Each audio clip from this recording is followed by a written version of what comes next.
मेरी शादी वाले दिन मेरा 12 साल का देवर बहुत खुश था। मैंने हमेशा उसे अपना छोटा भाई समझा था और वह भी मुझे भाभी माँ कहकर पुकारता था। पति की मौत होने से कुछ दिन बाद मुझे अकेले सोने में डर लगता, तो मैं अपने देवर को अपने साथ बेड पर सुलाने लगी। सर्दियों की रातें थी और एक बिस्तर में मुझे देवर के साथ सोना बहुत अजीब सा लगता था। देवर मुझसे काफी छोटा था। वो 12 साल की उम्र में भी 18 साल का जवान लड़का लगता था। पति की मौत के बाद मैंने बहुत मुश्किल से ही गुजारा किया था, लेकिन कब तक मैं इस तरह गुजारा करती। उस रात सोचा कि एक बार देवर को आजमा के देखती हूँ। आधी रात हुई तो देवर को हिलाकर देखा तो वह गहरी नींद में था, लेकिन वहां हाथ लगाते ही मेरी आंखें हैरत से फटी की फटी रह गई, क्योंकि उसका 7 इंच। 2 दिन पहले ही मेरा पति इस दुनिया से चला गया था। मेरे घर में मेरे सास ससुर और ननदें भी नहीं थी। मेरे पति का इस दुनिया में अपने छोटे भाई के अलावा और कोई नहीं था। राहुल की उम्र सिर्फ 12 साल की थी। वह मुझसे छोटा था। जिंदगी में मैंने कभी उसे छोटे भाई से ज्यादा कुछ नहीं समझा था। मेरा देवर 12 साल का था। मैंने उसे हमेशा ही बच्चों की तरह समझा था। जब मेरी शादी हुई थी तो वह मेरी शादी वाले दिन बहुत खुश था। कहता था कि मुझे नई माँ मिल गई है। लेकिन मेरी माँ मुझे यही समझाती रहती थी, बेटा तुम्हारा देवर तुम्हारा बेटा नहीं है, इससे फासले पर रहना। थोड़े अरसे के बाद वह बड़ा हो जाएगा, फिर उसका और तुम्हारा पर्दा लाजिम होगा। इसलिए तुम अभी से इसे आदत डालो कि वह तुम्हारे कमरे में बिना रोक टोक न आया करे। मैंने बहुत बार देखा है कि तुम्हारा देवर बिना वजह मुंह उठाए तुम्हारे कमरे में आ जाता है। बेटी, तुम्हें ऐसा नहीं करना चाहिए। तुम एक शादीशुदा लड़की हो। तुम्हें अपने पति की भी परवाह करनी है और अपने घर वालों की भी। मैं अपनी माँ की बातें सुनती तो मुझे ऐसा लगता राहुल के बारे मेरी माँ बहुत बुरा सोचती है, इसलिए मैं उनकी बातों पर खफा होती थी। लेकिन जब आज मैं बेसहारा हो गई, मेरा पति इस दुनिया से चला गया था, तो मेरी आंखों से आंसू बह रहे थे। मैं सोच भी नहीं सकती थी कि वह मुझे अपने 12 साल के भाई के ऊपर छोड़कर इस दुनिया से चला जाएगा। मेरी जिंदगी मुश्किल में पड़ गई थी। रो रोकर मेरा बुरा हाल था। रात के 12 बज गए थे। मेरा देवर राहुल अभी तक घर नहीं आया था। वह शायद अपने भाई के रिश्तेदारों के साथ मसरूफ था। मेरा दिल इसी बात से संतुष्ट था कि वह घर नहीं आता तो ज्यादा अच्छी बात है, क्योंकि अगर वह घर आ गया तो मुझे भी गैर महसूस होगा। मुझे रह रहकर अपनी माँ की बातें याद आ रही थी, लेकिन इस लम्हे घर के दरवाजे पर दस्तक हुई।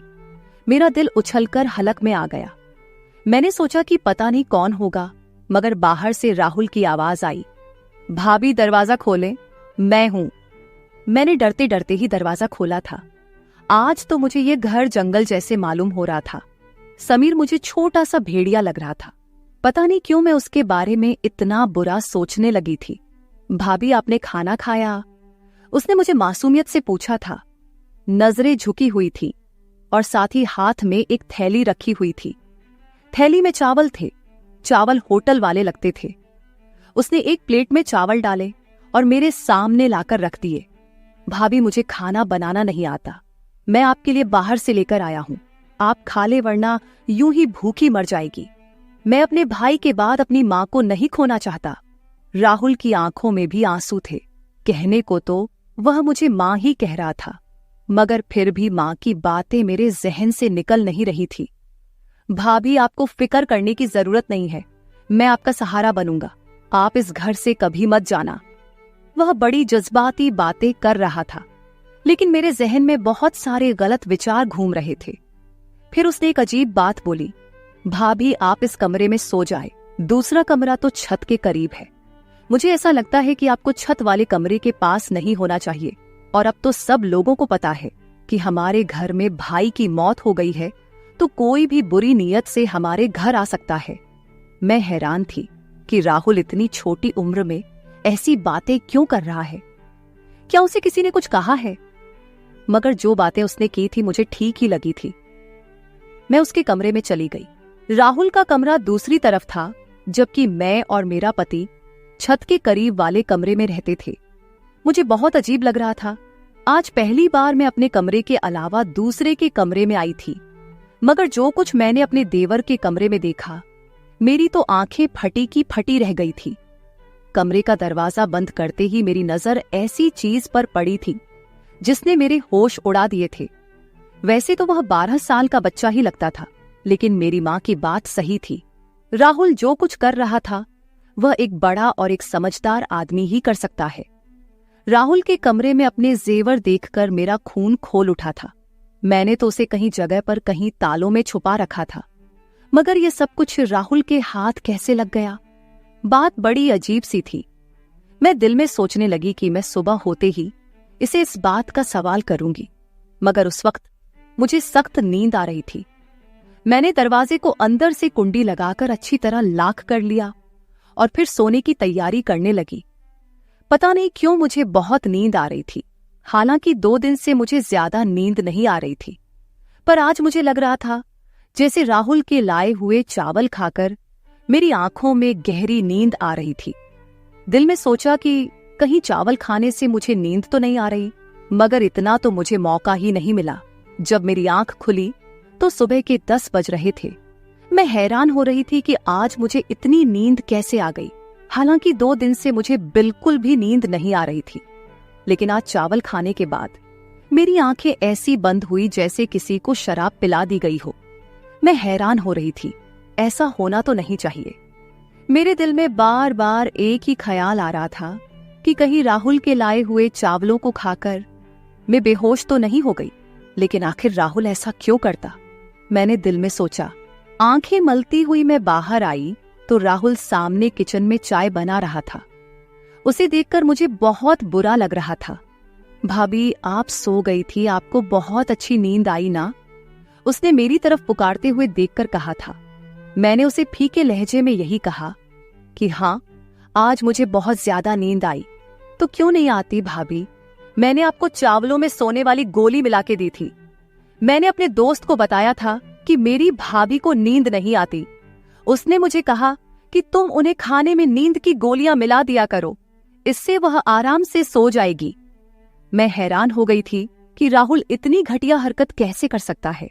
राहुल, तुम ऐसा सोच भी कैसे सकते हो? तुम अपनी भाभी को बेहोश करना चाहते थे।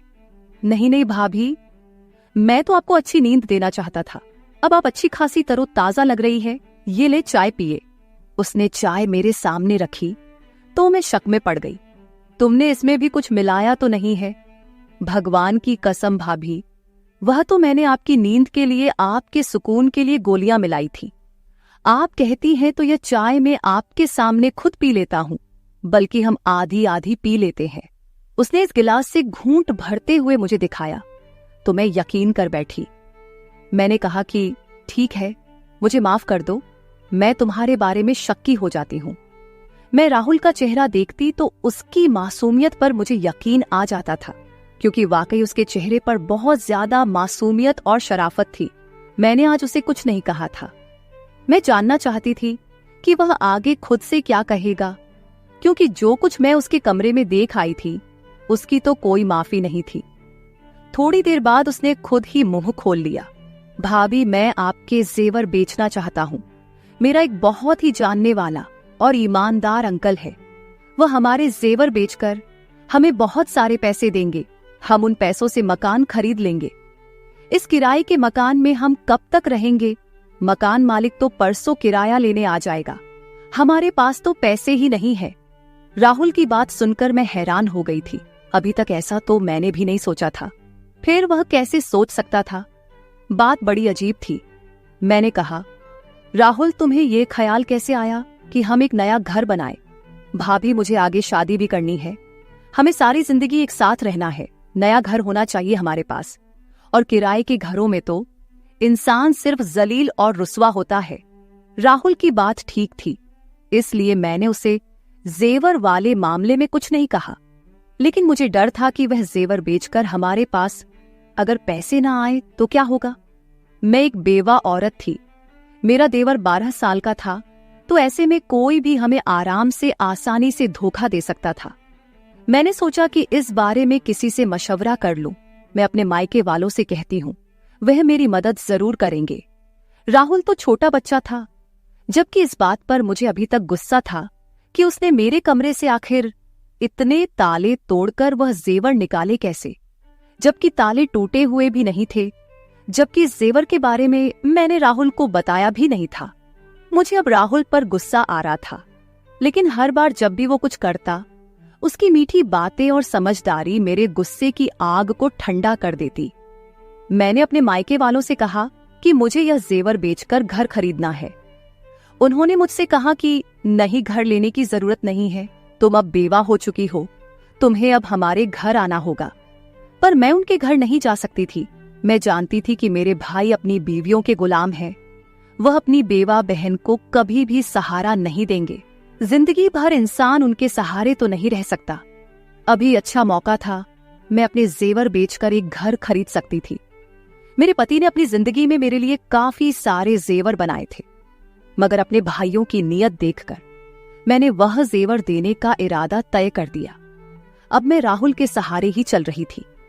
मैंने कहा, राहुल, तुम चाहे तो वह जेवर बेच दो। मैं अपने मायके वालों से और उनके रवैया से मायूस हो गई हूं। राहुल ने अपने उन्हीं अंकल को वह जेवर जाकर दे दिए और 2 दिन के बाद हमें एक बहुत मुनासिब जगह पर घर ढूंढकर घर की चाबी और घर के कागजात उन्होंने राहुल के हवाले कर दिए।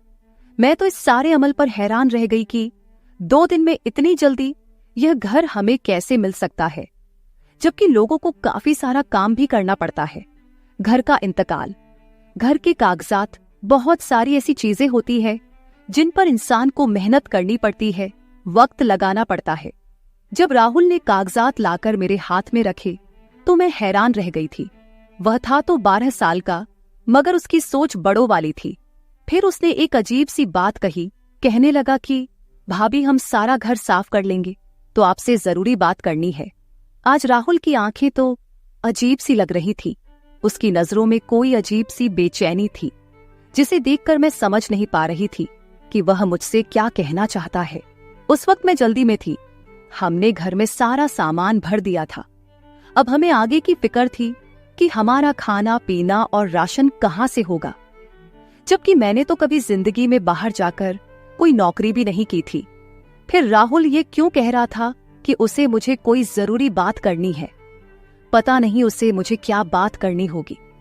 मेरे जहन में बहुत सारे सवाल थे, पर मैं फिलहाल चुप रहना चाहती थी। शाम को मैंने सारा सामान अपनी अपनी जगह पर रख दिया था। वैसे भी हमारा सामान कम ही था, ज्यादा माल और दौलत तो नहीं थी जिसे हम लिए फिरते। मैंने सारा काम करने के बाद अच्छा सा खाना बनाया। मैं राहुल का इंतजार कर रही थी, क्योंकि वह इस घर का हिस्सा था और मैं नहीं चाहती थी कि वह बाहर जाकर गंदा खाना खाए। मैंने उसके लिए खाना बहुत मेहनत से बनाया था, बिल्कुल वैसे ही जैसे अपने पति की पसंद से पहले बनाया करती थी। हर किस्म के लाड प्यार और नखरे उठाती थी। बहुत सारा खाना बनाने के बाद मैंने टेबल पर रख दिया और राहुल के आने का इंतजार करने लगी, मगर आज वह घर नहीं आया। मुझे बहुत अजीब सा लग रहा था। उसे इस वक्त घर होना चाहिए था, जबकि रात के 10 बज गए थे। भाई की मौत से पहले तो वह शाम को तकरीबन 5 बजे घर आ जाता था और उसके बाद कभी घर से बाहर नहीं निकलता। हम लोग जब बाहर आइसक्रीम खाने जाते तो वह हमारे साथ जरूर जाता, लेकिन अकेला तो कभी घर से बाहर नहीं गया। मुझे डर लग रहा था। मैं उसका इंतजार करने लगी, यहां तक कि रात के 12 बज गए। 12 बजे उसने दरवाजे पर दस्तक दी। मैंने गुस्से से दरवाजा खोला और उस पर बरस पड़ी। कहाँ रह गए थे तुम राहुल? तुम्हें शर्म नहीं आती? मैं तुम्हारी बेवा भाभी तुम्हारा इंतजार कर रही थी। मैंने तुम्हारे लिए खाना बनाया और तुम हो कि अपने भाई के जाते ही आवारा गर्दियां करने लगे हो। आखिर ऐसी कौन सी बात है जो तुम घर में नहीं कर सकते? तुम्हें बाहर जाना पड़ता है। तुम्हारे दोस्त को इधर ही बुला लिया करो। भाभी, मैं ऐसा नहीं कर सकता। उसने नजरें उठाकर मुझे ऐसे गुस्से से देखा कि मैं डर गई थी, मगर वह तो एक बच्चा ही था। मैंने दिल में सोचा, मैं इसे डरा धमका तो सकती हूँ। मैं यही ख्याल करके उससे बात कर रही थी कि वह मुझ पर चिल्ला उठा, भाभी बस कर दो, मुझे अब आपकी कोई बात नहीं सुननी, और जो आपने खाना पकाया है वह आप खुद खा ले। ये कहकर वह अपने कमरे की तरफ चला गया। उस वक्त वह किसी 40 साल के मर्द की तरह गुस्सा कर रहा था। मुझे इस पर बहुत अफसोस हो रहा था। वह गुस्से में था। कोई बात उसके पीछे जरूर होगी। मैंने यही सोचकर उसके कमरे में जाकर दस्तक दी। उसने दरवाजा खोला, मुझे अजीब सी नजरों से देखकर बोला, एक बात कहूं भाभी, आप मुझसे शादी कर ले वरना आप काफिर हो जाएंगी। उसकी बात सुनकर मेरी आंखें फटी की फटी रह गई थी। तुम ऐसा सोच भी कैसे सकते हो कि मैं तुमसे शादी करूंगी? कहाँ गया तुम्हारा माँ वाला प्यार? तुम तो मुझे सुबह शाम माँ कहते हो। अब क्या हो गया? किसने तुम्हारा दिमाग खराब कर दिया है? इतनी घटिया बात तुमने अपने जहन में सोची भी कैसे और फिर मुंह से कैसे निकाली? मैं गुस्से से आग बबूला हो रही थी। वह बिल्कुल इसी तरह बिना किसी शर्मिंदगी के मेरे सामने हाथ बांधे खड़ा मुझे टकटकी नजरे से देख रहा था। मुझे उसकी नजरों से डर लगने लगा था। मैं एकदम बोलते बोलते चुप हो गई, वहीं से वापस मुड़ी और अपने कमरे में आकर बैठ गई। मैंने कमरे का दरवाजा अच्छी तरह से बंद कर लिया था। मेरा दिल जोर जोर से धड़क रहा था। मैं सोच भी नहीं सकती थी कि राहुल ऐसा निकलेगा और इस किस्म की बातें मुझसे करेगा। मैंने तो उसे हमेशा अपने बच्चों की तरह समझा था। अभी मेरी औलाद पैदा नहीं हुई थी, लेकिन फिर भी राहुल के बारे में मेरे पति ने भी मुझे यही कहा था कि तुम्हें हमेशा उसे अपनी औलाद की तरह समझकर पालना है। उसकी माँ नहीं है, बाप नहीं है, अब तुम ही उसका सब कुछ हो। राहुल की इन बातों से मुझे बहुत तकलीफ हुई थी। मैंने सोचा था कि आज के बाद में राहुल से कोई बात नहीं करूंगी। कानूनन ये घर मेरे नाम था, मैं इस घर में खुद अकेले भी रह सकती हूँ, पर राहुल ने दोबारा ऐसी हरकत की तो मैं उसे घर से जरूर निकाल दूंगी। ये घर तो मेरे पति के पैसों का था और मेरे नाम पर था, लेकिन राहुल इसमें रहने का हक नहीं रखता था। अगर वह अपनी भाभी को इज्जत नहीं दे सकता जो उसे देनी चाहिए थी। मेरी खामोशी अब गुस्से में बदल गई थी। सुबह उठते ही मैंने राहुल के कमरे का दरवाजा जोर जोर से पीटना शुरू कर दिया। फिर मुझे एहसास हुआ कि उसके कमरे का दरवाजा तो अंदर से बंद नहीं था। मैंने जब बाहर से दरवाजा खोला तो आगे से कमरा खाली था, कमरे में कुछ भी नहीं था। राहुल कहाँ गया? मैं दिल में सोचने लगी। मेरा दिल गुस्से से धड़क रहा था। मैंने बाहर वाले दरवाजे पर नजर डाली तो दरवाजा बाहर से बंद था। इसका मतलब राहुल मुझे घर में कैद कर गया है। मैंने दिल में सोचा तो मुझे उससे नफरत होने लगी। इतना सा है, उम्र भी 12 साल है और हरकतें देखो।